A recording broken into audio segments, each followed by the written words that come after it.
Oh, comme elle est importante cette mêlée à ce moment du match. Allez le petit. Allez. Merci, mon grand. Toutes les énergies du sport nous rassemblent. C'est le moment de se retrouver devant votre programme avec Total Énergie.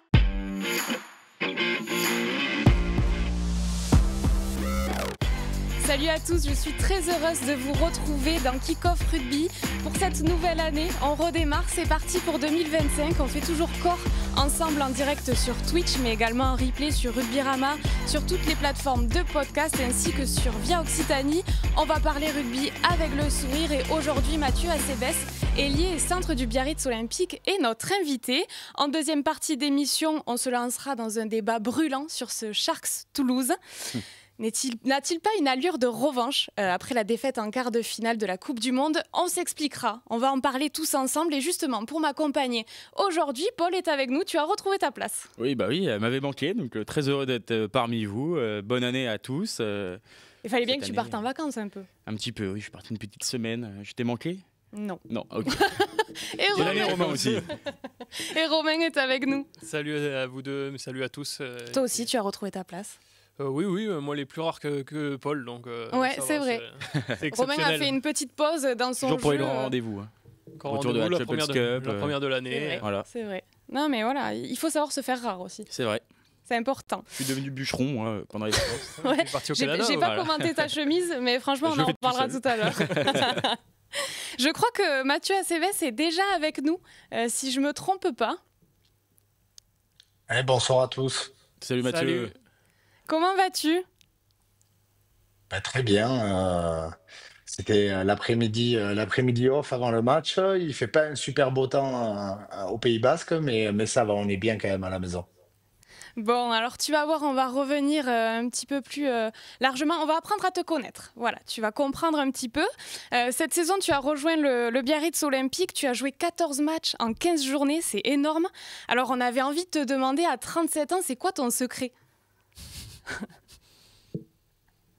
Non, mais il n'y a pas de secret. C'est juste voilà, beaucoup de passion, beaucoup d'amour pour ce sport. C'était pour moi un rêve de gosse de jouer au rugby. Donc en fait, je le prends pas comme un travail ou comme quelque chose de pesant dans ma vie. Et je pense qu'aujourd'hui, j'ai la chance de pouvoir jouer sans pression. Quand je dis ça, c'est sans manquer de respect à mon équipe. C'est que j'ai un âge qui fait que ma carrière est plus derrière moi que devant moi. C'est pour moi une chose exceptionnelle de retourner là où j'ai commencé ma carrière de rugby pro. J'aurais aimé être l'homme d'un seul club, j'ai pas pu le faire.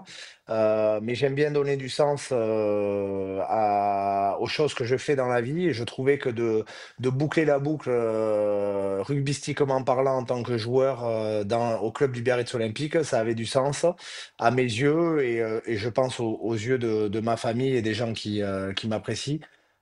Du coup, ben voilà, c'est quand même hyper agréable de se lever tous les matins et d'aller avec un groupe, ben voilà, un groupe jeune, un groupe avec plein d'ambition et moi, c'est hyper rafraîchissant pour moi. Donc en fait, je fais même plus attention à l'âge parce que ça va tout seul. Justement Mathieu, je rebondis à ce que tu dis et sur le côté sans pression. On connaît quand même ton talent de leader partout où tu es passé. Comment tu vis la défaite aujourd'hui? Est-ce que tu as appris un peu plus à, Maturité. à la prendre avec un peu plus de hauteur, ou tu la détestes toujours autant, tu vois, Oui, bon, alors il faut savoir quand même que je suis un très très mauvais perdant, même si je pense que vous vous en doutez.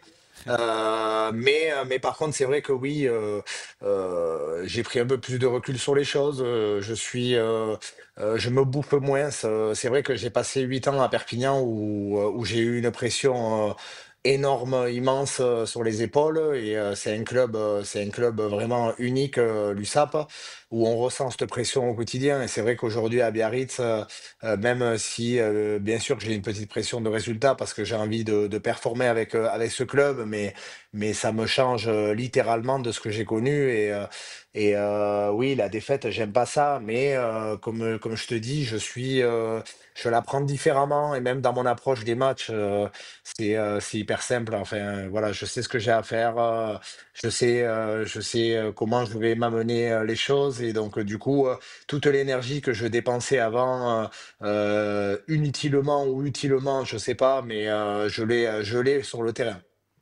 Je crois que Romain, tu avais une question. On parle un petit peu de l'avant-match, sur les discours notamment. Oui, on sait que tu marques les gens par tes discours. Est-ce que c'est quelque chose que tu prépares ou c'est inné, tu le fais à l'instinct?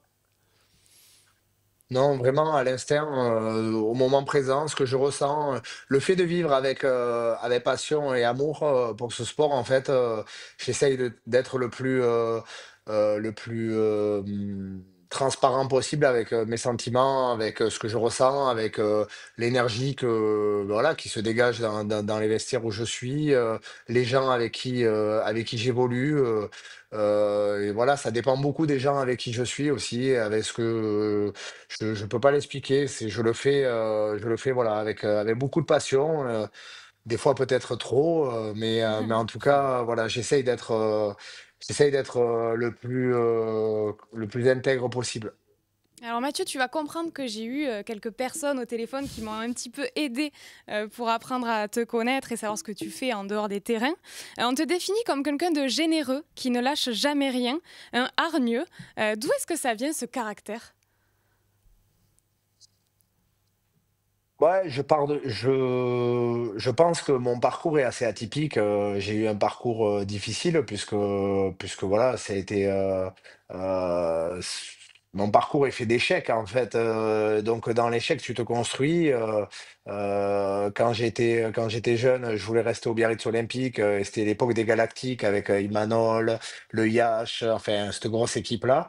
Et j'ai dû en partir, ça a été une première déception. Puis je suis allé à l'Aviron Bayonnais à côté et puis on m'avait promis, voilà, que je jouerais, ce qui s'est passé la première année. Puis après, ben voilà, la pression du top 14 et quand tu as 19 ans, ben, fait qu'il y a aucun cadeau. Et du coup, deuxième échec, j'ai dû partir en Pro D2 à Auch, où là, grâce à Grégory Pata, j'ai pu enchaîner 3 saisons avec beaucoup de matchs joués. J'avais la chance d'être en équipe de France A7 aussi avec Thierry Janezek, qui m'avait à l'époque fait capitaine du squad français. Et ça a été une expérience qui a changé aussi ma carrière parce que le niveau IRB aujourd'hui, il est reconnu, mais à l'époque où j'y étais, c'était pas trop médiatisé.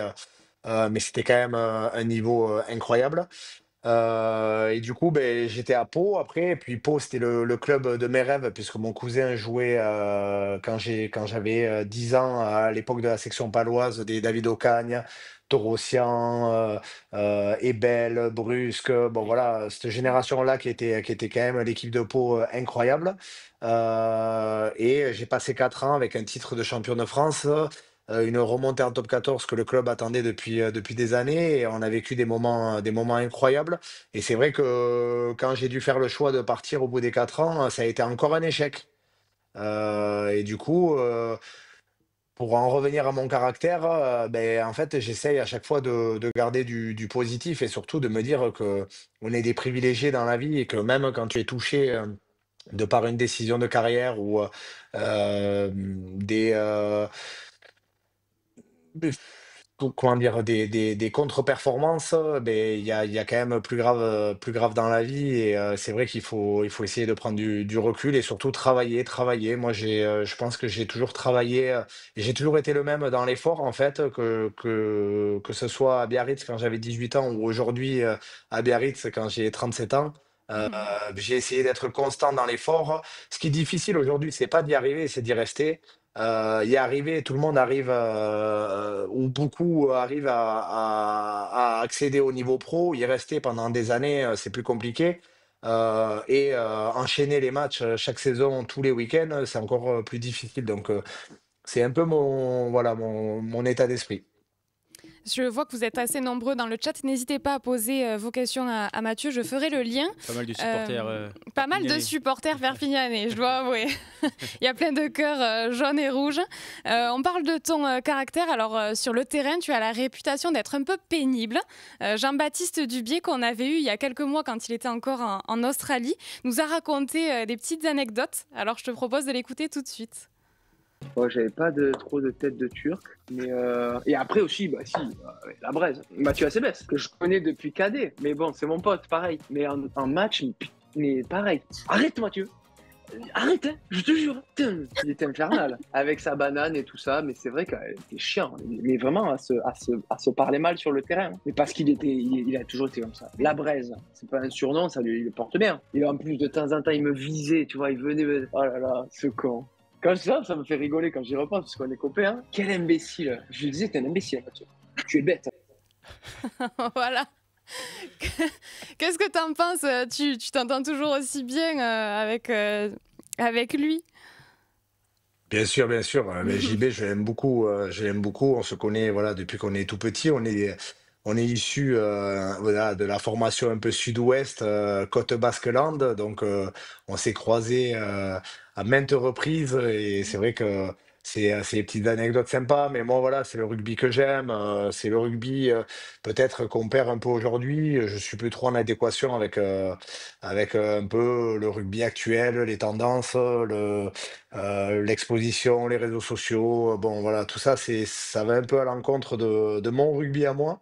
Mais bon, après, il faut s'adapter. L'important, c'est d'être quand même épanoui dans ce qu'on fait. Et moi, aujourd'hui, on m'enlèvera pas de la bouche que quand même jouer au rugby, ça reste quelque chose d'unique, même s'il y a des dérives qui me dérangent. Et justement, par rapport, on a tous joué au rugby, le chambrage, t'en penses quoi? Parce que ça peut aussi, voilà, quand c'est gentil, quand c'est plutôt bien fait, c'est aussi rentrer un peu dans la tête de l'adversaire.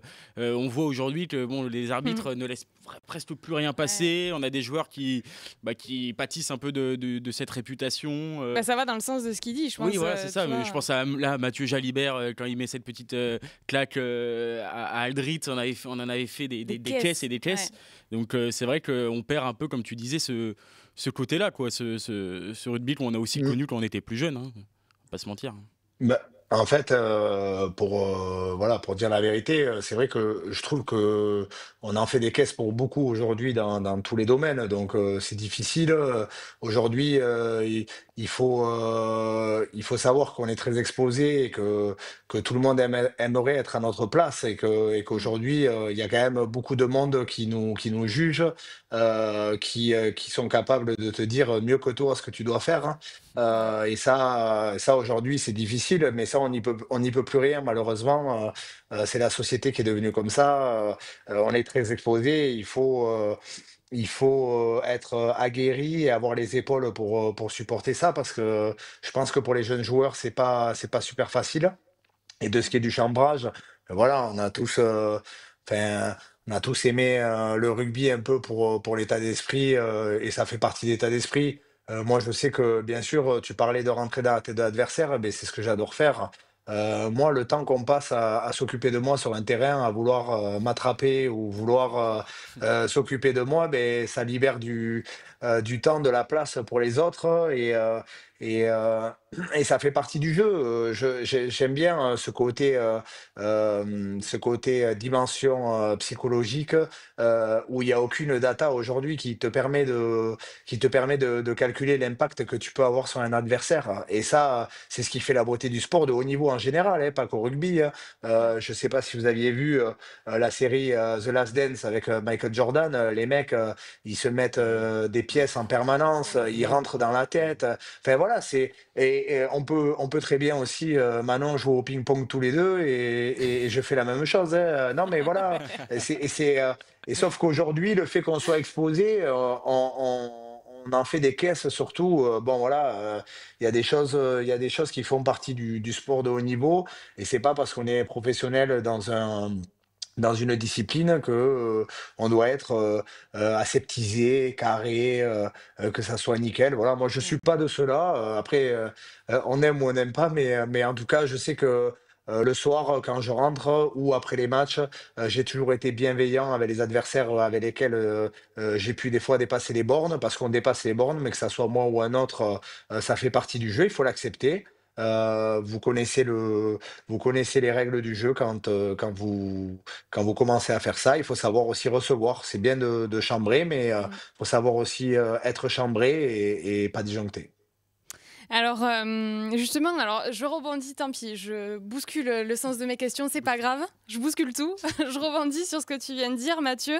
On m'a dit aussi que tu étais très chambreur, bon, ça on l'avait tous compris, mais que c'était un peu plus compliqué quand il s'agissait de recevoir des pièces des autres, un petit côté susceptible.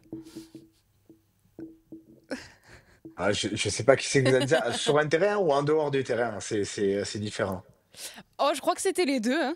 C'est qui t'a dit ça? Ah, mais il verra après, je peux pas dévoiler mes Ah. sources tout de suite. Ah oui, mais si je sais pas de qui ça vient, je peux pas vraiment répondre à cette question. Bon, alors on y reviendra en fin d'émission. En attendant, je voulais te demander, tu es quand même très occupé, que ce soit au rugby ou en dehors des terrains. Alors finalement, comment on fait pour jongler avec sa vie perso? C'est beaucoup d'organisation, c'est beaucoup de choses. Après, je suis quand même, un hyperactif, donc j'aime pas rester, sans rien faire. Mhm. Je pense que j'ai trouvé mon équilibre dans ma carrière en faisant, d'autres choses à côté du rugby, notamment bon, moi, c'était un peu d'immobilier et un peu de rénovation et de construction. Ça me plaisait beaucoup et c'est quelque chose que j'ai commencé tôt, quand j'ai fait ma première maison à 19 ans et c'est vrai que, le fait le matin avant l'entraînement d'aller, sur le chantier, voir les artisans, aider, à l'époque mon papa ou mes copains, le soir revenir faire autre chose que le rugby et ne pas penser qu'au rugby, ça m'a beaucoup aidé et ça m'a amené une expérience, pour mon après-carrière et aussi, voilà, une passion autre que le rugby. D'où ça te vient justement cette passion pour l'immobilier, pour la réno, comme ça, un peu? Ben, ouais, j'ai, à l'époque, quand j'étais au Biarritz Olympique, voilà, Jérôme Thion, m'avait dit, «Bon voilà, dès que tu peux, il faut que tu achètes ta maison, une carrière, c'est court». Enfin voilà, j'avais été Mm. conseillé un peu par les anciens en général.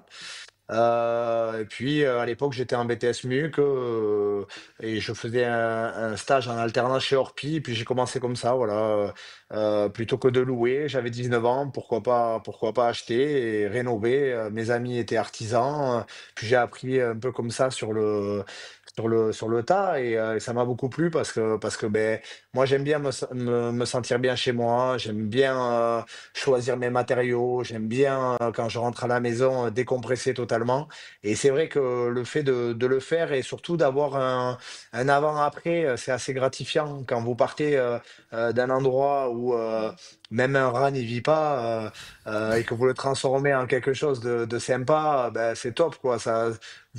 C'est du visuel, mais ça vous rend fier donc voilà, ça c'est quelque chose qui m'a beaucoup plu toute ma carrière et puis je continuerai à le faire parce que tout simplement j'aime ça.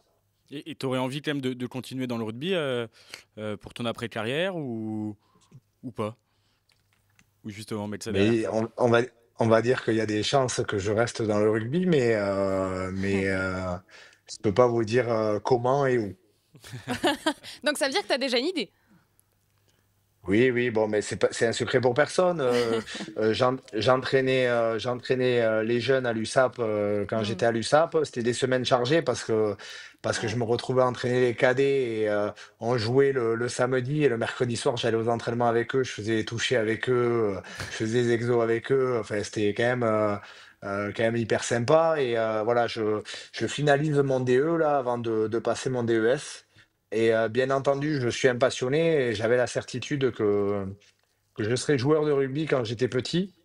Je me suis donné les moyens pour arriver à mes objectifs et j'ai la certitude que je serai entraîneur aussi plus tard et je me donnerai les moyens pour arriver à mes envies. Bon, alors même si Avec t'es des beaux proche. discours dans les vestiaires. Ouais, on adore. Là, à la mi-temps. On adore. Donc, même si t'es proche de Mathieu Rénal, tu penses pas à une reconversion dans l'arbitrage? Je suis déjà arbitre. Il me dit que je suis son meilleur arbitre de son squad, donc ça me fait plaisir. Pour revenir, je me suis demandé, tu vois, tous les joueurs ont un petit rituel d'avant-match. Est-ce que toi, t'en as un en particulier? Alors avant, j'en avais beaucoup. Ouais, J'étais même un peu autiste, j'ai envie de te dire. Et c'est puis ok. maintenant, je prends l'avant-match vraiment avec beaucoup plus de légèreté. Mhm. J'ai pas forcément de petits rituels. Par contre, ce que j'aime bien, c'est sentir mes coéquipiers, les regards, les voir si tout le monde est prêt, si tout le monde est sur la même page. Et j'aime bien aussi montrer quand même à tout le monde que, sans parler, je serai au rendez-vous physiquement et mentalement. Donc, ça nécessite une posture particulière et ça nécessite aussi d'être concentré. J'aime pas trop rigoler avant les matchs. Ouais, c'est ce qu'on m'a dit. On m'a dit que t'aimais bien te mettre dans ta bulle, quand même. Et on m'a Ouais, aussi dit que t'aimais bien aller voir la mer, si c'est du oui, côté c'est de... vrai. Ah, Non, tu ouais, vois, j'ai ouais, de non, bonnes sources, hein? À Perpignan, j'allais toujours. J'avais besoin de voir la mer. Et aujourd'hui, je le fais aussi parce que j'ai la chance C'est encore mieux. d'habiter pas loin de la côte des Basques. Donc c'est quand même quelque chose qui est important pour moi. Ça fait partie aussi des passions à côté du rugby qui m'ont fait être voilà, en forme. Le surf, la montagne, c'est des choses voilà, qui me parlent, dans lesquelles je me sens très bien. Ça fait un peu Brise de Nice, T'es vraiment multitâche, en fait. oui, oui, ben voilà, moi j'aime bouger, et puis voilà, les Ouais. sports de glisse pour moi c'est essentiel à mon bien-être. Bon, avant de te laisser, puisque ça fait déjà un petit moment qu'on est ensemble, une des personnes qui m'a aidé à en savoir un petit peu plus sur toi a une question. C'est Tom Écochard, demi-mêlée de l'USAP. On l'écoute tout de suite. Salut Matt, j'espère que tu vas bien et que tu as passé de bonnes fêtes en famille. Dis-moi, j'ai une petite question pour toi. Est-ce que dans ton temps libre avec tes coéquipiers du BO ou tes amis d'enfance du Pays Basque, tu continues à jouer au paddle? Et si oui, est-ce que tu fais toujours ton petit yo au service en référence à la pelote basque? Voilà, c'est ma petite question. J'ai travaillé fort sur toi pour que tu arrêtes de le dire quand on jouait ensemble en duo au paddle sur Perpignan. Donc j'espère que tu n'as pas repris ta tradition basque. Allez, je t'embrasse, gros bisous. Alors, Effectivement. Alors, ben, je vais être honnête, j'y joue quand même moins qu'avec Tom, parce que Tom est un sacré joueur de paddle. C'est le Rafa Nadal du paddle. Euh, mais j'aime bien le taquiner. Alors, je pense que du coup, le côté taquin, t'es venu de Tom, par rapport à oui. que j'acceptais pas les pièces. Mais c'est parce que du coup, avec Tom, on s'est beaucoup chambré les deux, mais on s'apprécie beaucoup. Et Tom a aussi un gros côté compétiteur, et c'est ce que j'aime chez lui, et ce qui fait qu'aujourd'hui, l'USAP a de la chance de l'avoir. Et Tom me mettait au début, il me connaissait pas quand j'arrivais à l'USAP, et il a commencé à me mettre des pièces sur le rugby et en avant-match et tout ça. Et je l'ai arrêté de suite. J'ai dit, écoute, je rigole pas avec le rugby. Tu peux rigoler sur tout ce que tu veux, mais avec le rugby, on rigole pas. Et j'avais été plutôt froid. Et voilà, j'avais fait comprendre tout simplement que moi, dans mes règles, je rigolais pas sur le rugby parce que j'avais trop de respect pour ça. Et avant les matchs, j'aimais pas ça. Donc il avait compris que j'étais dans ma bulle et que j'étais un peu autiste. Il fallait pas venir m'embêter. Et je t'avoue qu'il y en a un autre qui m'a bien aidé sur ça, c'est Alan Brazo. Ah, Alan, ok, ouais, ouais, ouais, ouais. Ah, tout Il t'a pas dit, s'explique. on rigole pas. Ah ouais, ouais, c'est bon, c'est bon. Bah oui, bah c'est voilà, Alan et Tom, ils ont passé les 8 années avec moi à Mm. Perpignan, et Perpignan, ça restera quand même le club de ma carrière et le club que je considérerai toujours comme ma maison. Et c'est pour moi un endroit unique et spécial à mes yeux. J'aurai toujours cet amour pour l'USAP parce que c'est un club si particulier. Et comme le disait bien Patrick Arletas, c'est le plus bel endroit du monde pour jouer au rugby quand on gagne, mais ça peut devenir le pire aussi Ouais. quand on perd. Oui, les supporters catalans sont intransigeants, on le Passionné. sait. Passionnés, et c'est ça qui est important. Dans le chat, en tout cas, les Catalans sont là, hein, Mathieu. Sache qu'ils font des appels pour que tu reviennes. Les Catalans ne t'oublieront Ouais. jamais. Reviens en Catalogne. Entraîneur de l'USAP. Voilà. Ils ont bien envie de te revoir, en tout cas. Ben, on verra, on ne sait pas de quoi l'avenir sera fait, mais en tout cas, voilà, je retourne très souvent à Perpignan parce que j'ai toujours des choses là-bas c'est vrai que ben, à chaque fois que j'y vais, voilà, quand j'arrive, ben, c'est la maison pour moi. Voilà. Mm. Mais écoute, merci beaucoup d'avoir été avec nous. C'était vraiment un plaisir. On rappelle que Biarritz affronte Soyaux-Angoulême ce week-end à 19h. On te souhaite un bon match et un Une bon belle année week-end. 2025, ouais. Et en plus, une belle année 2025, Bah oui. exactement. Eh bien, merci beaucoup, c'était un plaisir de partager avec vous et bonne continuation à vous et aussi belle année à vous pour cette année 2025. Merci Ciao, Mathieu, merci à beaucoup, très vite. merci, ciao. Au revoir. Alors oui, parce qu'il faut rester connecté sur la Pro D2, messieurs. Je vous propose, avant de poursuivre cette émission, de vous faire une petite présentation du week-end. Oui. Ok. bien. Allez. Alors à ne pas manquer ce week-end, le retour de la Pro D2, bien sûr. La 15e journée débutera avec un Grenoble-Montauban ce jeudi à 21h. Ensuite, parmi les Ça va chocs... moins fort, Montauban, quand même. Oui, voilà, là, t'as Dernière envie de me semaine, mettre hein. une pièce Voilà, gratuitement. Bam, c'est fait. Alors méfie-toi. Regarde la télé ce soir. Ah, ok. Méfie-toi. Oh là là, On sait ouais, jamais. ok, très bien. Je dis pas que Montauban... Ça, c'est une phrase qui peut très mal vieillir. Hein, Ouais, demain. grave. En Demain, général, la pastille est à morte. chaque fois que je sors un truc comme Paul ça, et ça Chambrard se aussi. finit mal. Oui, j'aime Oui. beaucoup Chambray. Mais bon, écoute, je pense que voilà, on va limiter la casse à un niveau de Montauban, ça va le faire. Ouais, laisse-moi y croire encore un peu. Parmi les chocs, Biarritz, Soyaux-Angoulême, on vient d'en parler, et Dax-Brive à 21h. Romain, tu es tendu? Que des beaux matchs hein, pour reprendre cette année, la phase Ah oui. retour. Ouais, écoute. Objectif qualif pour Montauban aussi. Ouais, bon. Montauban, alors pour là Brive, aussi, pour ça peut Dax, très pour mal Ouais, Soyaux. finir. c'est objectif monté, non, quand même. Oui, Ah bah, oui, Brive, oui. Ah, oui. non, mais Montauban, je pense une qualification. Ah, ce serait. Ah oui, non, serait tout le monde génial n'a pour pas... eux, mais alors Oui, que oui. pour Brive, C'est vrai. Je suis désolée C'est dans le l'objectif. chat. si vous terminez 6ème, ça fera peut-être un peu la gueule, non? Oui, 6ème, et tu peux quand même monter. Oui, Non, c'est catastrophique. Je suis désolée, Brive ne doit pas terminer Oui. 6e. Ce serait Non. honteux. Non, mais s'ils terminent 6ème et qu'ils montent, ils seront contents. Ah ouais, non, mais oui, bien sûr. D'accord, mais on en attend plus de Brive, d'accord. Bon. Bref, je continue ma présentation du week-end. À l'échelon au-dessus, on rebascule sur la Coupe d'Europe. En Champions Cup, ça démarrera vendredi 21h avec le déplacement du Racing 92 à Glasgow. Et il va falloir se couvrir, messieurs, parce que la météo semble assez fraîche. Samedi à 16h15 de choc. Mais tu me regardes comme ça parce que Non, je. tu réfléchis. Oui, non. Samedi 16h15 de choc à ne pas manquer, Exeter UBB Toulouse, enfin Sharks Toulouse pardon. À 21h c'est Castres qui affrontera les Bulls. Dimanche après-midi un match que j'ai vraiment envie de voir, il me tarde. Toulon fera face aux Harlequins à 14h. La Rochelle retrouvera le Leinster à 16h15 et Clermont affrontera Basse à 18h30 en Challenge Cup. On termine, Vannes défiera Édimbourg à 14h le samedi. Montpellier tendra de poursuivre son sans faute face aux Lions à 18h30. Et dimanche, enfin, c'est Pau qui se déplacera au Pays de Galles pour affronter... Alors comment on dit? On dit les Dragons? Oui, les Dragons de Newport. Oui. Ou Newport. Non, tu veux dire ça comment? Ben je sais pas. Comme j'ai des petits Dragons. soucis de prononciation à chaque... Les Dragons, tu vois, un truc comme ça. Non, tu. Ou Newport. Newport. Bah voilà, Newport.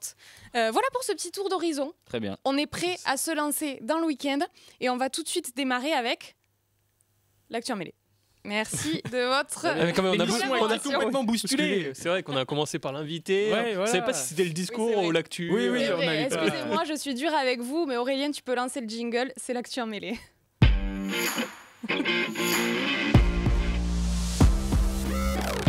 Bon, vous connaissez désormais le principe, je fais le tour de l'actualité, tous les sujets dont on a parlé cette semaine, vous me dites si on s'y arrête ou non. On va passer 15 minutes sur ces actus, ou moins peut-être, on verra. Hein, Oui, vu que ouais. l'émission a été C'est toi bousculée. la patronne. Hein. Ouais. C'est le début d'année, il se passe pas grand chose, si. Eh bien Oui, si, oui. Ah ouais Ah bon? mais oui. Mais écoutez, j'ai une liste d'au moins 10 sujets. Ouh là là. Oula. Et je vais commencer tout de suite avec le communiqué de l'Aviron Bayonnais, qui est, qu'on se le On dise, commence bien. que peu à notre goût. Voilà. Je vais vous lire le communiqué de l'Aviron Bayonnais, vous allez comprendre, et Paul nous donnera ensuite son avis.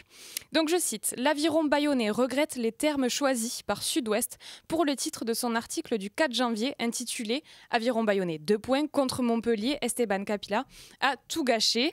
Attaché à la liberté de la presse et conscient que la critique fait partie du quotidien du sport de haut niveau, l'Aviron Bayonnais ne saurait cependant accepter les attaques personnelles contre un jeune joueur de 22 ans. Alors, je vous avoue que je comprends pas trop. Paul, je vais te laisser la parole. Je rejoins complètement ton avis. C'est assez surprenant, ce genre de communiqué. Oui, non, mais c'est assez surprenant. Moi, j'avoue que c'est pas ma tasse de thé. Il faut défendre les confrères de Sud-Ouest. Ouais. Pour avoir lu le papier, j'encourage tous les gens qui nous écoutent et nous regardent à aller lire le papier. C'est un papier qui décrit la très bonne performance de ce jeune joueur de l'Aviron Bayonnais, de ce jeune troisième ligne, mais qui, pour le coup, écope d'un carton rouge à la fin du match qui est... il pète un peu un câble, quoi. Il sort un peu du cadre et c'est pas que de la malchance, c'est aussi un manque de maîtrise. Et surtout que le terme gâché, parce que c'est ce qui dérange C'est ce qui l'Aviron dérange, Bayonnais je dans pense, son hein. communiqué, est dit par le manager Grégory Pata lui-même en conférence de presse après match. Donc c'est même pas quelque chose qu'un journaliste décide d'écrire comme ça. Le papier n'est pas du tout à charge, il n'y a aucune attaque personnelle, ni sur ce jeune joueur de 22 ans, ni sur ses proches, enfin rien du tout. C'est pas du tout un papier qui est à charge, il y a juste ce mot gâché, mais qui est dit par son manager. Il n'y a rien qui me choque. Ce qui me choque plus, c'est le communiqué.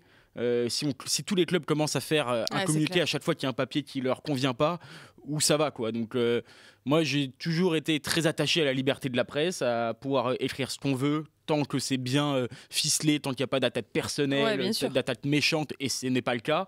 Si ça concernait de la politique, on serait les premiers à s'émouvoir, à dire que oh là là, comment potentiellement le gouvernement peut dire ça d'un article écrit par un journaliste. Donc là non, ça concerne du sport, donc apparemment les clubs s'en foutent, mais pour le coup moi je cautionne pas ce communiqué. Je suis très solidaire avec les confrères de Sud-Ouest, et je considère que c'est pas leur rôle. Ce n'est pas leur rôle de faire ce communiqué-là, dans le sens où il n'y a rien qui est diffamant, il n'y a rien qui mérite de faire un communiqué pour dire que c'est pas normal. C'est dommage quoi. de le faire de cette façon. Enfin, je veux dire, quand on a un problème avec certains articles, que ce soit les joueurs, les dirigeants ou les entraîneurs, ils savent nous appeler pour nous dire s'il y a quelque chose qui les dérange. Déjà, il n'y a absolument pas besoin d'un communiqué. Mais non, mais ça rentre dans ce truc des communiqués de plus en plus incessants de la part des clubs. Où il n'y a pas grand-chose. Qui disent que par exemple Owen Farrell ne va pas venir, alors qu'au final il joue Owen Farrell cette année. Bon voilà, il y a de plus en plus de communiqués comme ça pour dire je ne sais pas quoi, alors qu'ils oublient que nous, notre rôle de journaliste, en soi, on s'en contrefou d'écrire sur Pierre-Paul Jacques, etc. Nous, on donne juste de la matière, on donne aux supporters et aux suiveurs en fait, du club. Et nous, derrière nous, c'est la voix des supporters.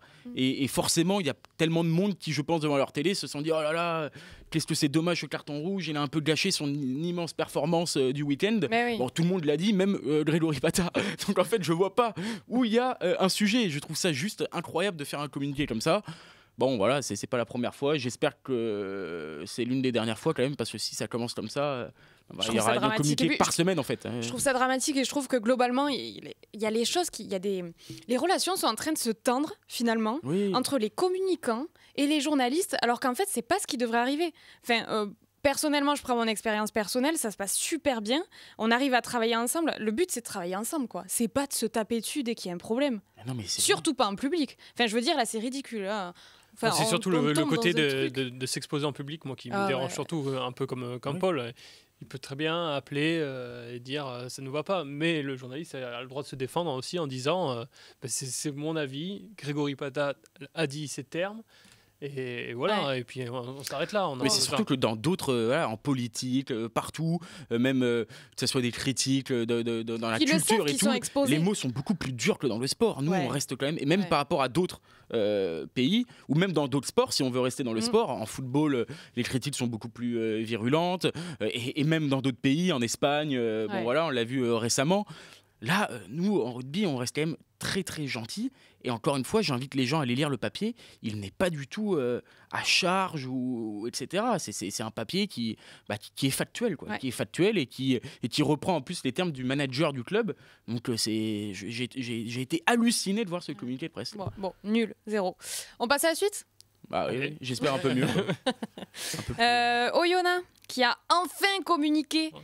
Un communiqué qui est tombé ce jeudi matin expliquant que le club avait pris la décision de mettre un terme au contrat de Rory Grice et Chris Farrell. Pour rappel, les 2 hommes ont été condamnés dans le procès des anciens joueurs de Grenoble qui a eu lieu en décembre.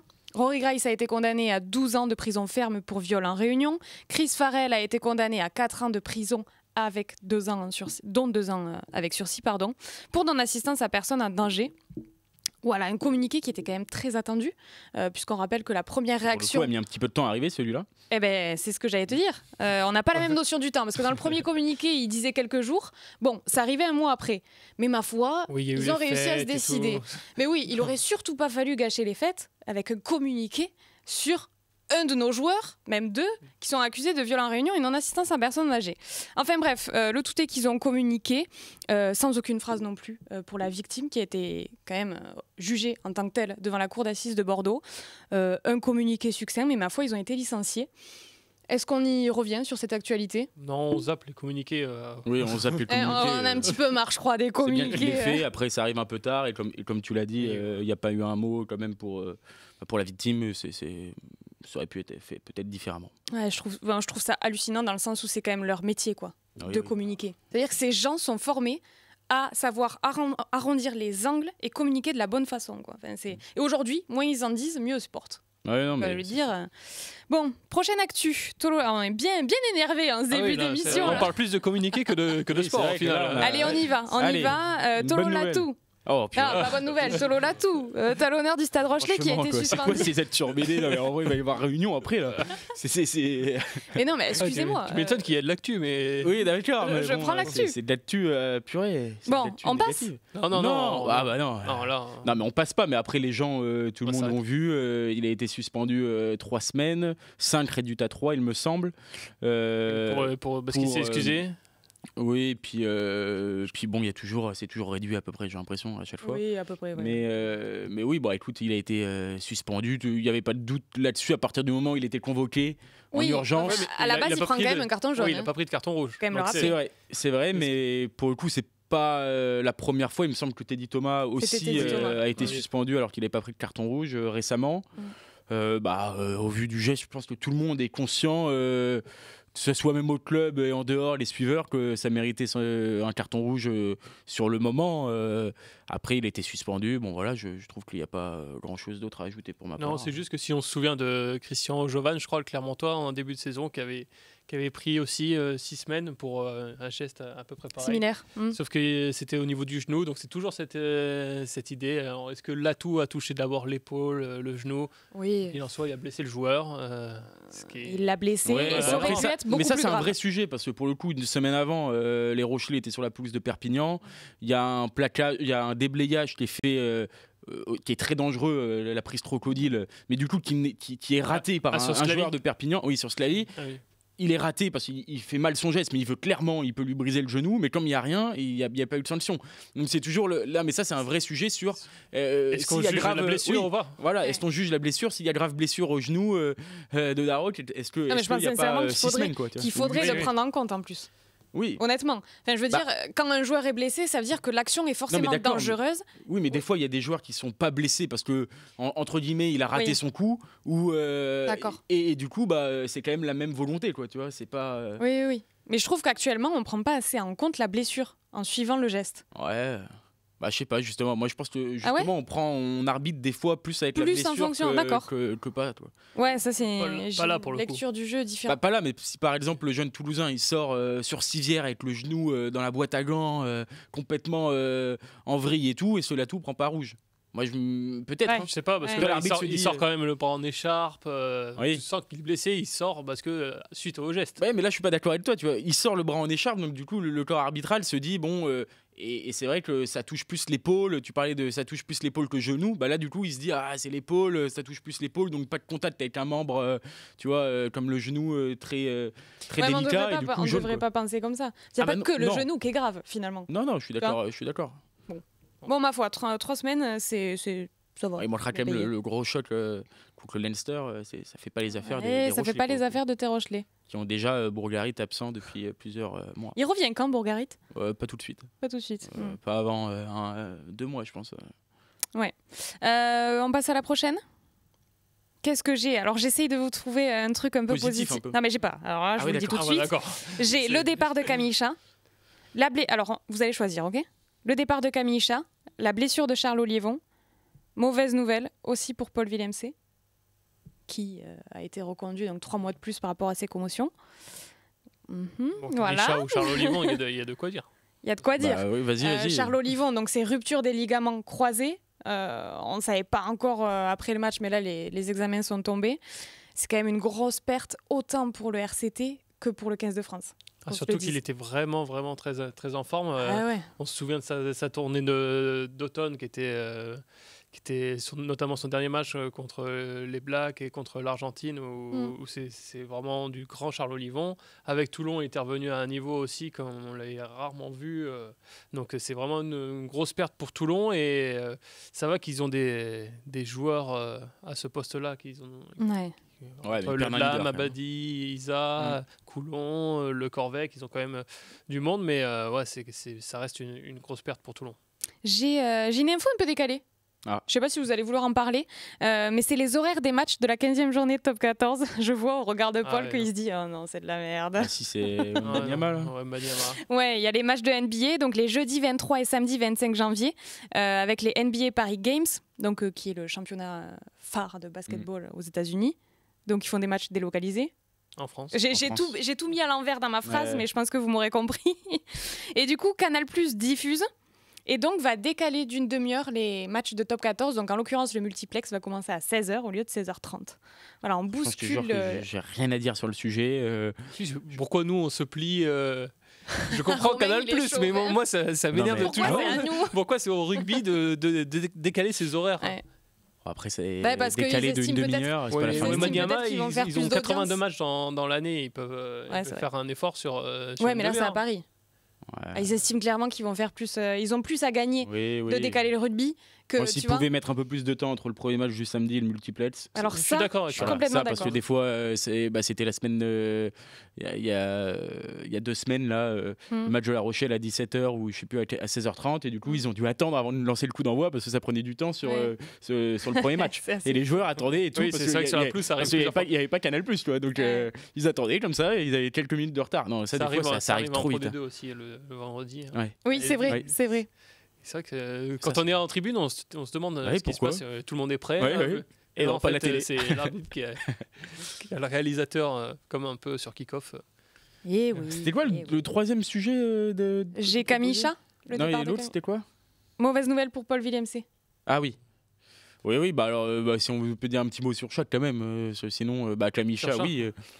Forcément, l'info est sortie cette semaine. Son histoire avec le Racing est terminée.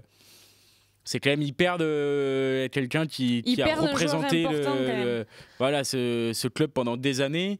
On comprend aussi leurs raisons. Bon voilà. Je trouve que c'est un choix fort. Ils ont parlé d'institutions, tout ça. Ça peut complètement se comprendre. Après, bon voilà, quand tu fais quand tu prends un peu de recul sur Camille Chat au Racing, ça reste quand même une très belle histoire à mon sens, dans le sens où il a remporté un titre, il a participé à beaucoup de finales et surtout il a vraiment et il aime, je pense toujours très fort ce club qui n'est pas le plus médiatisé ou en tout cas le plus apprécié en France en termes de supporters, mais lui a toujours fait l'effort et a toujours essayé de développer ça auprès des supporters, donc on peut quand même un peu lui rendre hommage là-dessus. C'est un peu une fin triste pour c'est un peu triste. C'est dommage de terminer comme ça avec le club avec qui il a toujours joué en professionnel. Et voilà, son destin est assez particulier. Il était très vite en équipe de France. On a annoncé comme le talonneur, futur talonneur du 15 de France. Il a enchaîné les blessures. été régulier. Mais je pense que pour beaucoup de clubs de top 14, c'est du PMU. Kamisha libre, je pense que c'est sympa. Ouais, certains se sont déjà mis dessus, mais je me fais pas de soucis sur l'avenir de Kamisha, honnêtement. Tu parlais de fin triste juste pour finir, quand même sur Willem C. C'est sûr 13-20 secondes.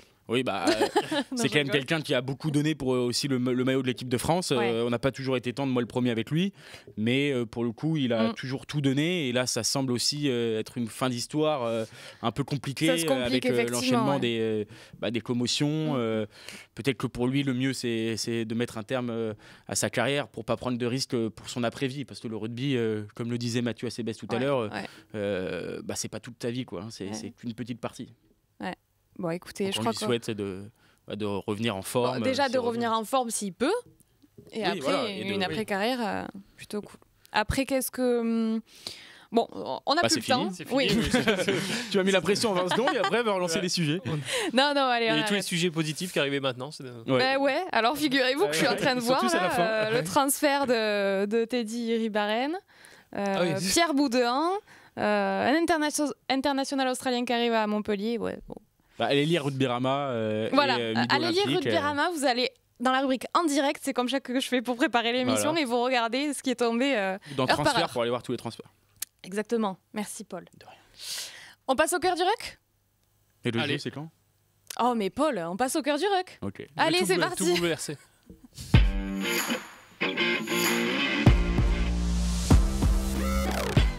Bon, cette semaine, au cœur du ruck, le match qui oppose les Sharks de Durban aux Toulousains. Alors, c'est l'un des chocs de ce week-end, pour ne pas dire le choc. Qu'on se le dise, c'est la moitié de l'équipe de France qui va affronter un grand nombre de champions sud-africains. Ces mêmes Sudaf qui nous ont fait tomber lors du dernier quart de finale de la Coupe du Monde. Vous voyez où je veux en venir, messieurs. Finalement, ce Sharks Toulouse n'a-t-il pas l'allure d'une revanche de la dernière Coupe du Monde ? Romain, je te laisse y aller parce que Paul est en train de tranquillement manger un bonbon.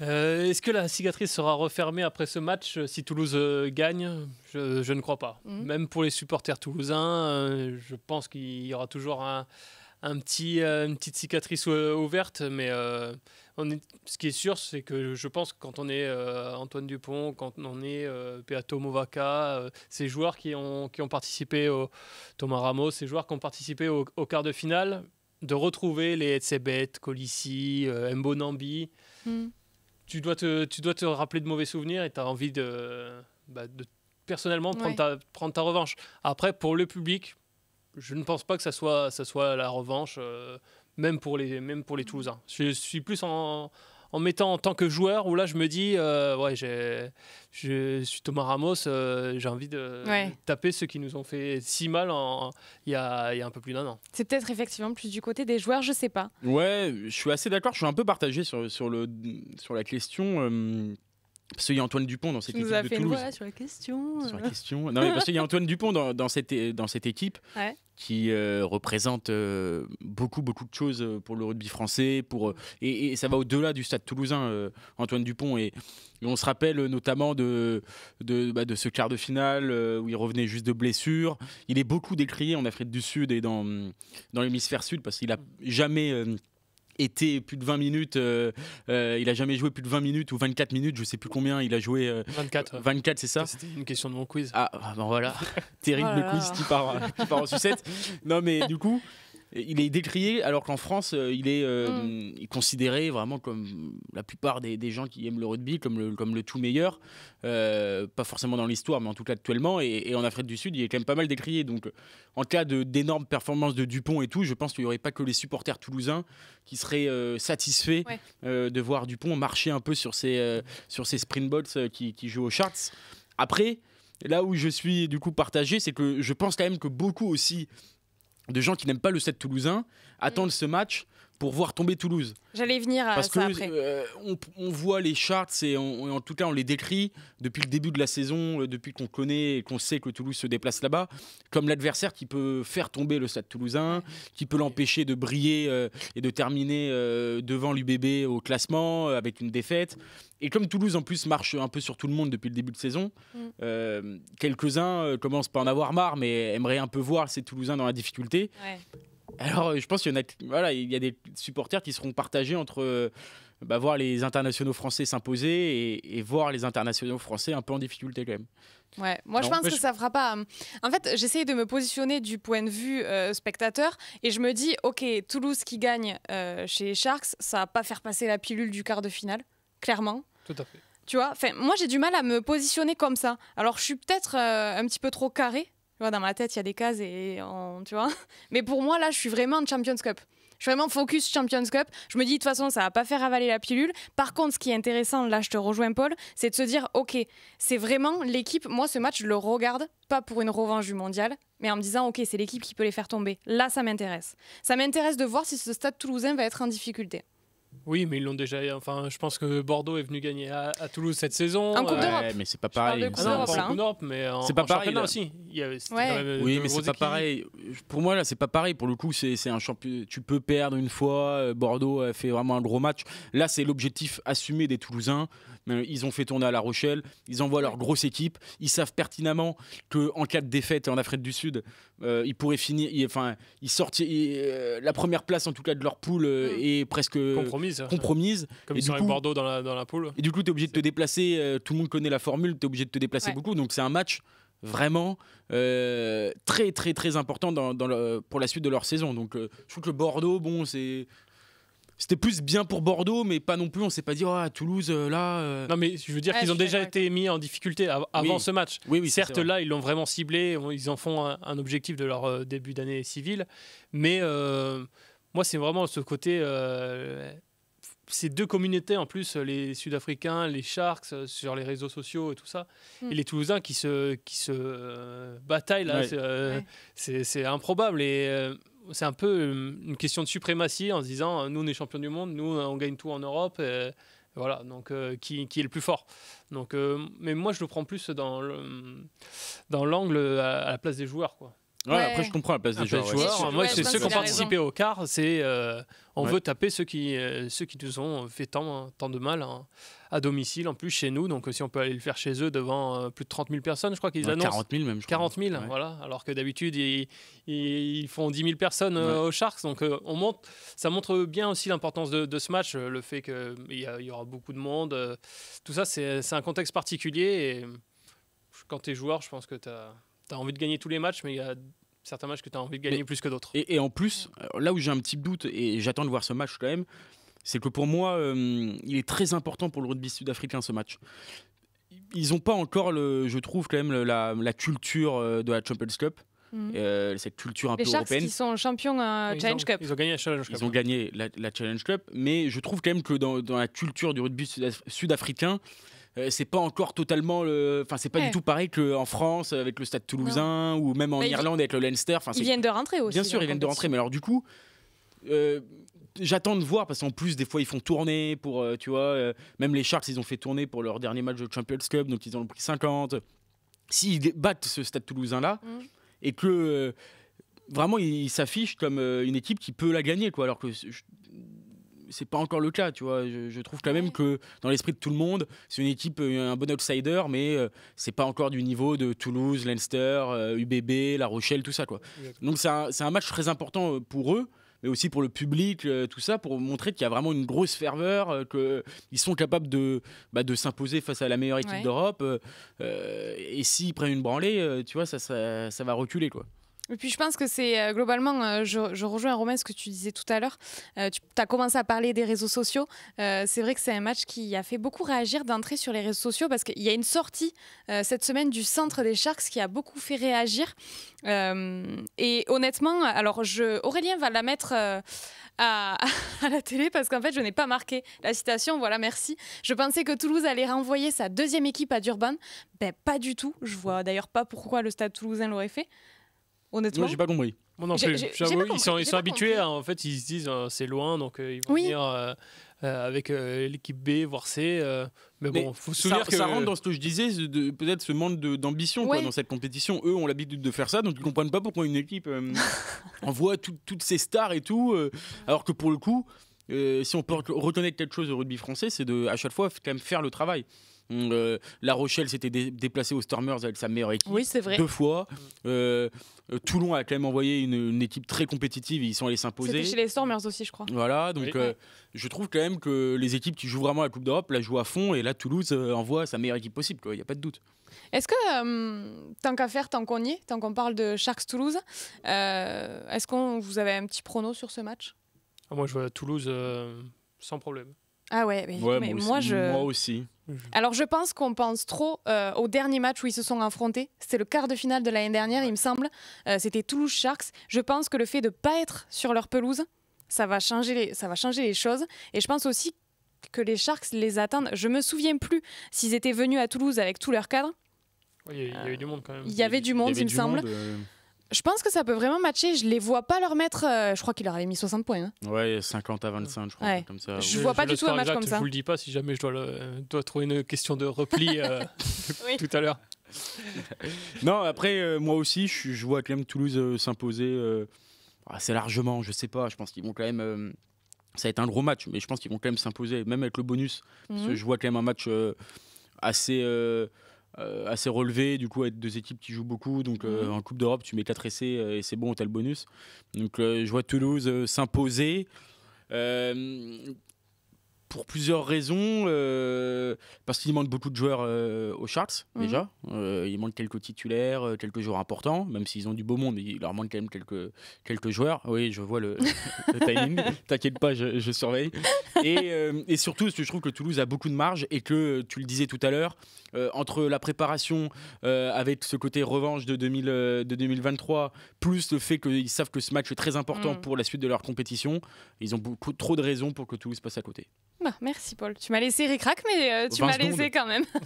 On va dire au revoir aux téléspectateurs de Via Occitanie. Merci de nous avoir suivis. On reste bien sûr en direct sur Twitch. Mais voilà, c'est le moment pour nous de vous dire au revoir. Merci encore. Tous les replays de l'émission sont disponibles sur le site Via Occitanie. N'oubliez pas, on vous souhaite une très belle soirée. Messieurs, on peut leur souhaiter aussi. Salut. Salut. Bon, sur tu Twitch. Vois, regarde, parfait. Oui, parfait. Je viens d'ailleurs de penser que j'ai dit très belle soirée alors que c'est diffusé à 13h30, mais bon. Ah, voilà. Écoutez, la soirée commence tôt. C'est l'hiver. C'est le début d'année. C'est pas la première bêtise que tu dis de toute façon. Pardon ? Non, rien. Ouais. T'inquiète, je réécouterai. Ah oui, tu verras. Ce sera dans le bêtisier déjà. Oui, possible. Donc messieurs, quand même, pour clôturer ce débat, est-ce qu'on répond à la question ? Je veux juste un oui, non, avec peut-être une petite phrase explicative. Sharks Toulouse n'a-t-il pas une allure de revanche de la dernière Coupe du Monde ? Romain ? Pour les supporters, non. Pour les joueurs, un petit peu. Ok. Paul ? Je vais te dire comme toi, franchement. Vraiment. Il t'a convaincu ? Il m'a convaincu et la vraie revanche face à l'Afrique du Sud, ça sera cette année, en test match en novembre. Voilà. Ok. Messieurs, je vous propose tout de suite de se lancer dans les jeux. Allez, c'est parti.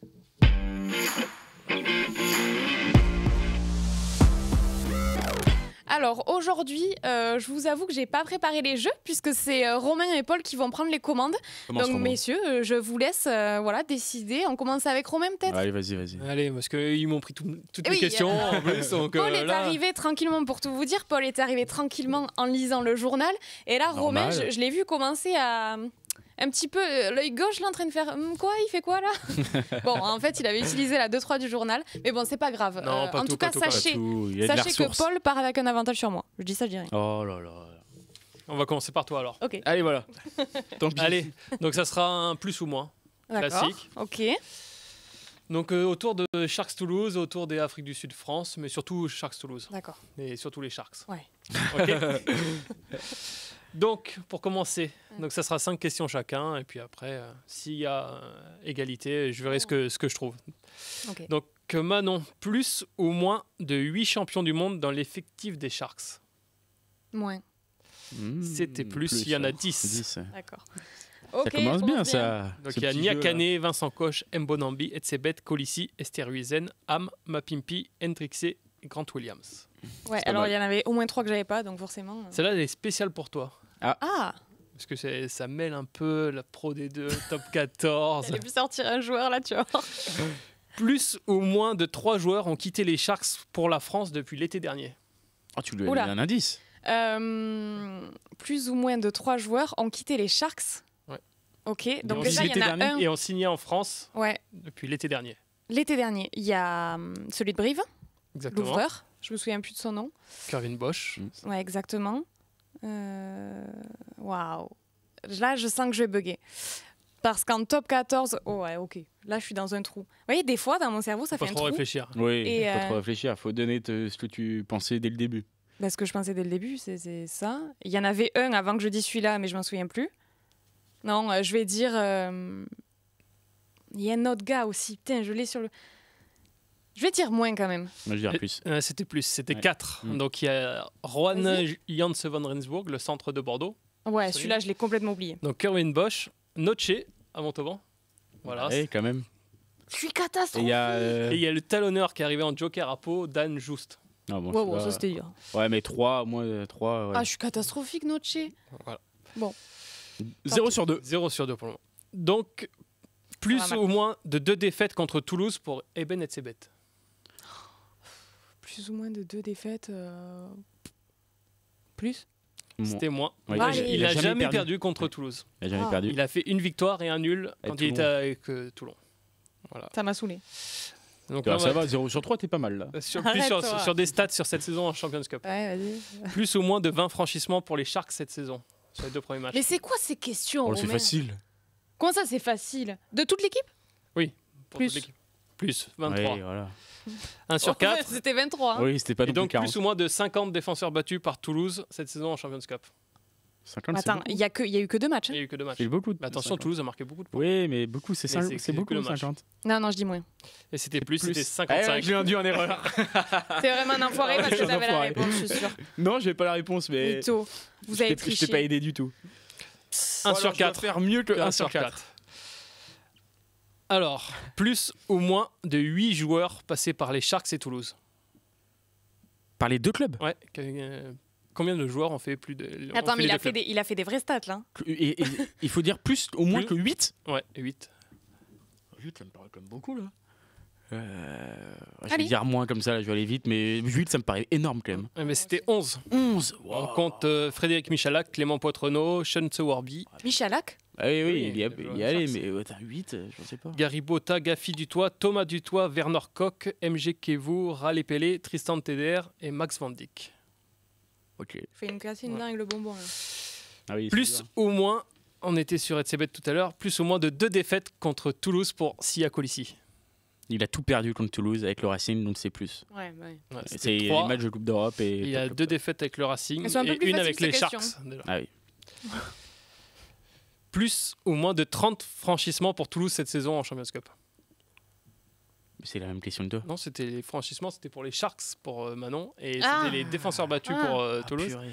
Là, ça Alors, va être la attends, même. les Sharks, on était à 22 ou 23, et c'était de plus. Mm. Et là, c'est combien 30 Ouais, 30. Je vais dire plus quand même, parce que je trouve qu'ils ont marqué tellement de points. C'était 29, c'était Oh moins. là là, non mais ouais, d'accord, ok. Voilà. Ça, j'aime bien ça. Et donc, C'est la plus, dernière là non, la 4e, plus ou moins de 50 défenseurs battus pour les Sharks cette saison en Champions Cup. Non, je vais dire moins quand même. Parce Et que... c'était plus, c'était 52. Salaud. Non, mais franchement, Et ils ont donc, marqué moins de points que Toulouse et ils ont plus franchi, non, c'est ridicule. Je vais aller vérifier ces stats. et donc C'est pour la victoire là. plus, donc spécial pour la victoire, plus ou moins de 25 points marqués par La Rochelle face aux Stormers en 8e de finale la saison dernière. Plus ou Blague. moins de 25 points marqués. En 8e de finale, attention parce qu'ils ont joué 2 fois. En 8e de finale contre les Stormers, en 8e de. En 8ème, c'est moins. T'as le score exact ou pas? Je crois que c'est. Putain, il y a un point d'écart, je crois que c'est 21-20 ou un truc comme ça. 22-21. 22-21. C'était Oh. moins. Mais alors, je suis désolée, mais c'est pas. C'est gagné. C'est pas gagné. Si tu me poses une Pour question Mister sur un Arnoux. match de Montauban, forcément, je vais avoir la bonne réponse. il y avait un joueur. Le joueur. Oui, mais J'ai un dit joueur en plus, ne m'aurait lui. pas permis de trouver les autres. Bon, Ouais, tu ouais, vas ouais, tenter bon. de te refaire sur le deuxième jeu. Vas-y, c'est parti. On l'a appelé comment déjà le jeu? Je sais plus. Mais qu'est-ce qui se cache derrière l'autre? Voilà, qu'est-ce qui se cache derrière l'autre? Bon, on va être tout à fait honnête. J'ai pris le principe de cette grande émission qui est les 12 coups de midi, que vous connaissez sans doute. Vous regardez avec vos grands-parents. On regarde Tristan. Tristan qui a fait une apparition aux 12 coups de midi. J'étais dans le public. Énorme. Ah, c'était en Covid. On était à la télé. Ah, la télé, là, sur les petits écrans. C'était long. C'était long. Bon, du coup, vous connaissez le jeu à la fin. C'est il y a des questions, il y a deux possibilités de réponse et il y a l'autre. Et du coup, vous savez pas ce que je cache derrière l'autre. Mais j'ai apporté une petite modification. Sur les 5 questions, vous avez le droit une seule fois de demander avant de répondre qu'est-ce qui se cache derrière l'autre. Okay. C'est autour de La Rochelle-Leinster, gros match aussi dimanche en Champions Cup. On commence par qui, Romain ou Manon? Manon. Allez, Manon, c'est parti. Je suis en train de m'endormir là. Première question.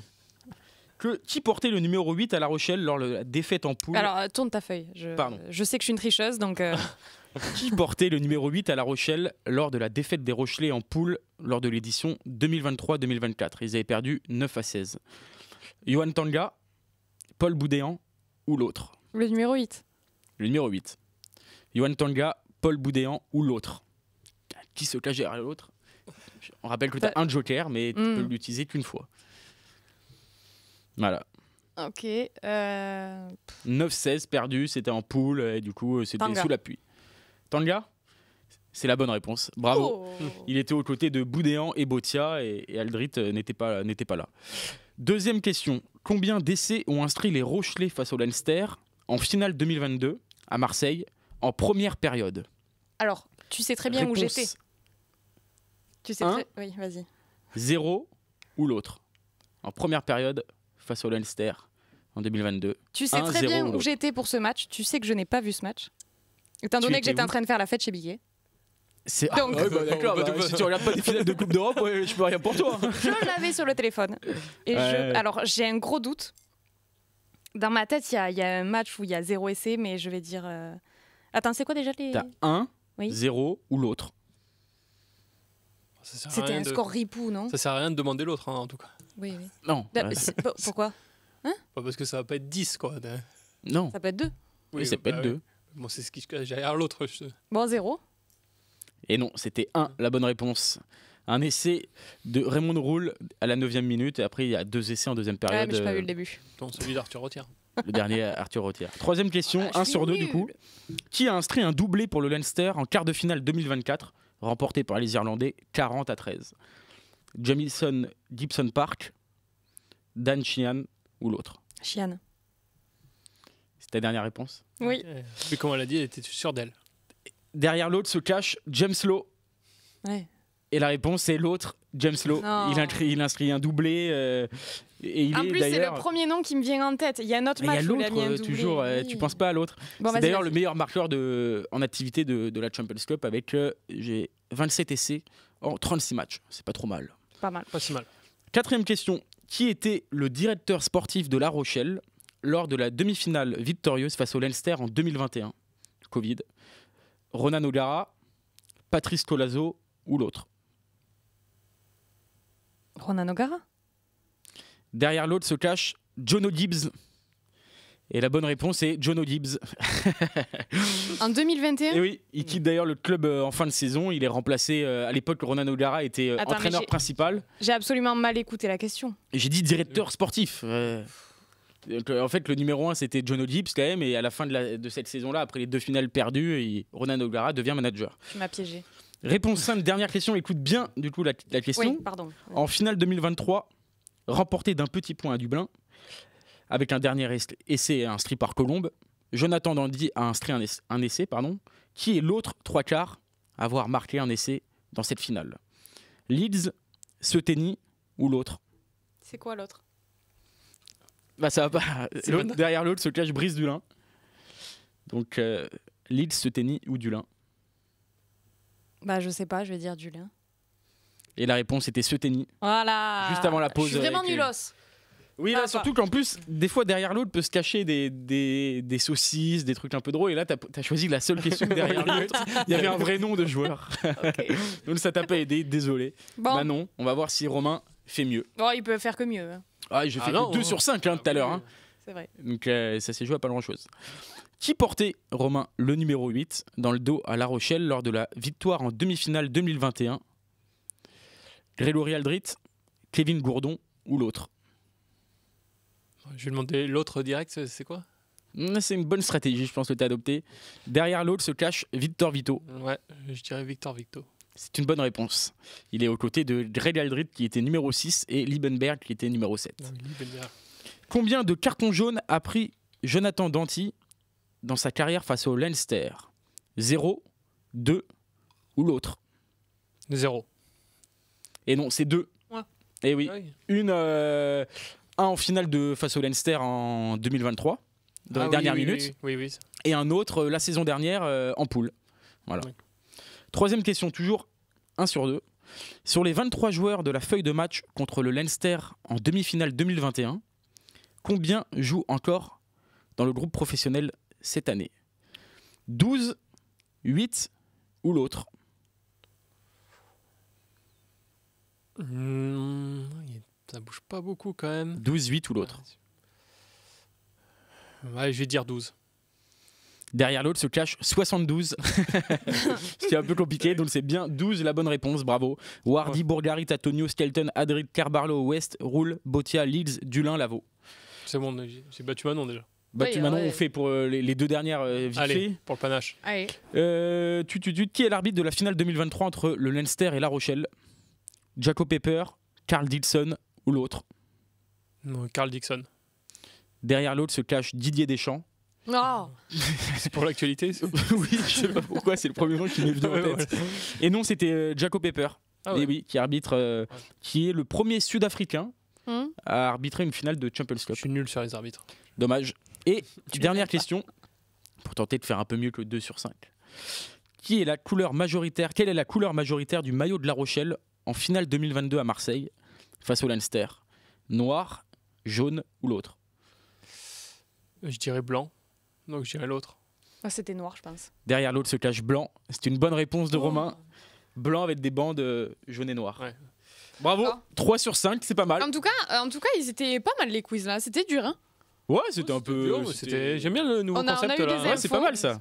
T'as bien utilisé ton joker, je trouve. Oui, dis-le que je l'ai pas fait intelligemment. Hein, Mais il faut l'utiliser quand tu as un doute. C'est un peu comme si on veut continuer à faire les jeux. On a cité un jeu de TF1, on peut citer un jeu de France 2. N'oubliez pas les paroles. Tu sais, quand tu as un petit doute sur. Il n'y a pas appel à un ami, on pourrait faire ça. Non, mais tu peux avoir les initiales, quoi. Okay. Ah, les initiales, ça pourrait être une bonne idée. Ah oui. Ouais. Bon, est-ce que ça vous va si on termine ? Parce que le temps passe quand même. On va terminer avec les pronos. Ok ? On va se concentrer sur 2 matchs. On a déjà beaucoup parlé. On va pas faire les 14 matchs de On a beaucoup parlé de Sharks Toulouse, donc on zappe. Et on va se concentrer vraiment sur les matchs à enjeu et où ça peut disputer. J'ai pensé à Toulon Harlequins et La Rochelle Leinster. Ok. Toulon Harlequins ? Bah ouais. On y va ? Allez. Vous avez pas l'air motivé. Si, je réfléchissais. J'ai le temps de me pencher sur les pronos, j'avoue. Bravo. Les jeux, tout ça, beaucoup de travail. Pour revenir sur ce match Toulon-Harlequins, Toulon qui est sur une super bonne dynamique en ce moment. On voit vraiment un RCT qui fait plaisir à voir jouer parce que ça joue. C'est pas le match le plus difficile, je trouve, à pronostiquer celui-là. Non, plutôt pas non plus. Moi, je pense qu'il est plutôt facile. Ouais, les Harlequins quand même, attention. Hein. Ouais, bien sûr, mais je trouve que Toulon a vraiment de la marge et c'est surtout que c'est à domicile. Donc, je vois quand même Toulon avec une grosse marge dans ce match. Et ils progressent beaucoup en top 14, en Coupe d'Europe, ils ont fait le travail quand même s'ils ont eu un peu des difficultés sur le dernier match. Là, ils sont partis, ils vont pas louper l'occasion de confirmer et d'être en tête de leur poule, je pense. Romain ? Moi, je vois Toulon, mais plus difficilement quand même, parce que mis à part Olivon, ils ont quand même perdu beaucoup de monde. Je pense à Bobigny, Tuikouvou. Donc, c'est fait quand même pas mal d'absents. Mais je vois Toulon se faire moins peur que contre Glasgow lors de la dernière journée. Mais Toulon avec le bonus et double bonus pour les Harlequins. Ah ouais, double. Mais moi, je pense que le match piège, il était contre Glasgow, justement. Tu vois. Ils ont réussi à passer ce match piège lors des dernières saisons. Ils le perdaient un peu plus, ce match. Ouais. Donc là, je suis moins inquiet pour eux. Je vois un match ouvert, vraiment. Avec, ouais, je pense qu'on va avoir des essais. Donc c'est pour ça, les Harlequins qui marquent 4 essais et qui restent dans le bonus défensif. Ouais, double bonus. Belle cote. Ok. On passe sur La Rochelle-Leinster pour terminer cette émission. Ouais, celui-là, il est terrible. Ouais, celui-là, il est terrible. Je vais lancer Romain pour laisser Paul se remettre un petit peu de non, mais surtout me réfléchir, quoi. C'est dur pour Paul. En fait, depuis le début, j'ai envie de jouer une énorme cote, ça serait le match nul. Ah ouais, c'est vrai. Ouais, je sais pas pourquoi. C'est pas mal, c'est intéressant. Ça me tente bien le match nul.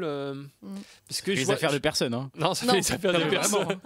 Mais je sens les Rochelais solides à domicile, capables de battre le Leinster. Mais ce qui me fait dire qu'ils vont pas les battre, c'est que Leinster n'a pas perdu un match encore cette saison. Alors on dit les Irlandais, ils sont ils ont une baisse de régime, c'est moins, il y a plus le Sexton, c'est moins ça depuis quelques temps. Mais le fait est qu'ils n'ont pas encore perdu un match.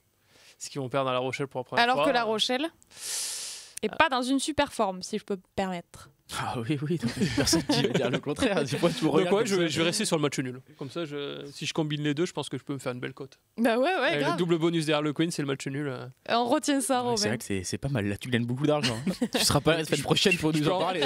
Je peux en perdre aussi. Oui, tu peux en perdre. Et toi, Paul? Moi, forcément, vous savez que mon cœur est quand même plutôt rochelais. J'espère que La Rochelle va gagner, mais dans l'état, je vois pas comment tu peux vraiment pronostiquer une victoire de La Rochelle. Ouais.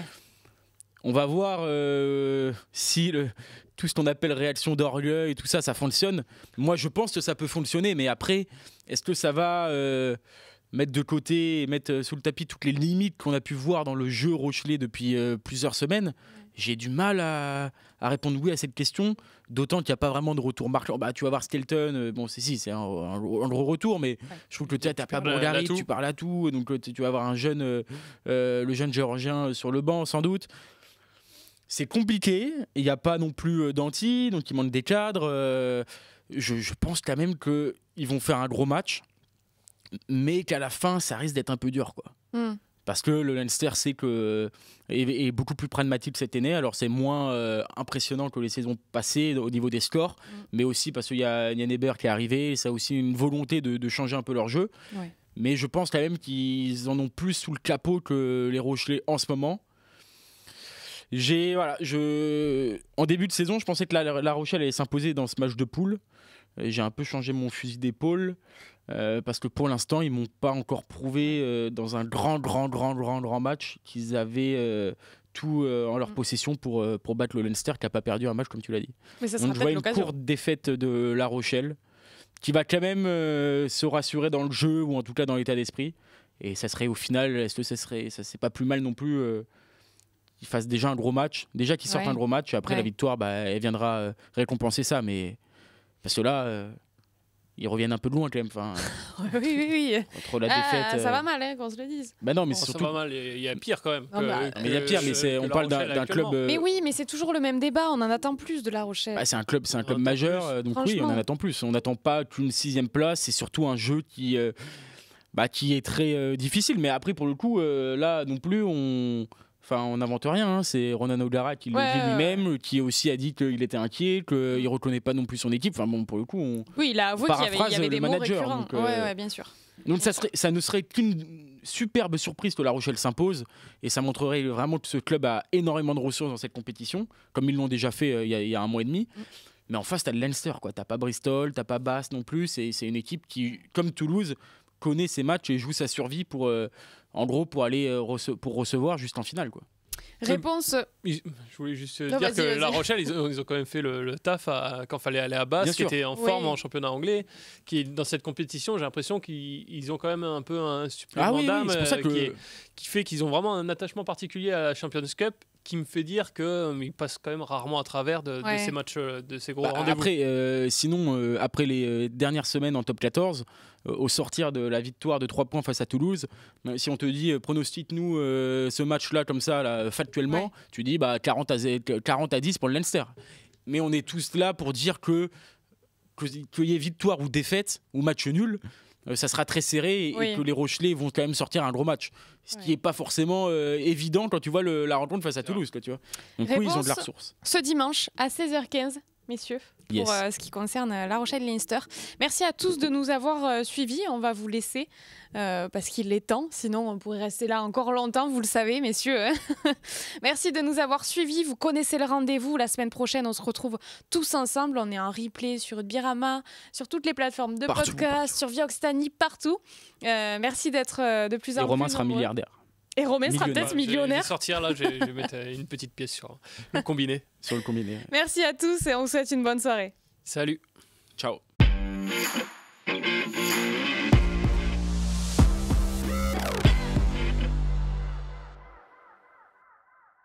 Oh, comme elle est importante cette mêlée à ce moment du match. Allez les petits! Allez, Never mon grand. un bel impact. Toutes les énergies du sport nous rassemblent. C'était votre programme avec Total Énergie.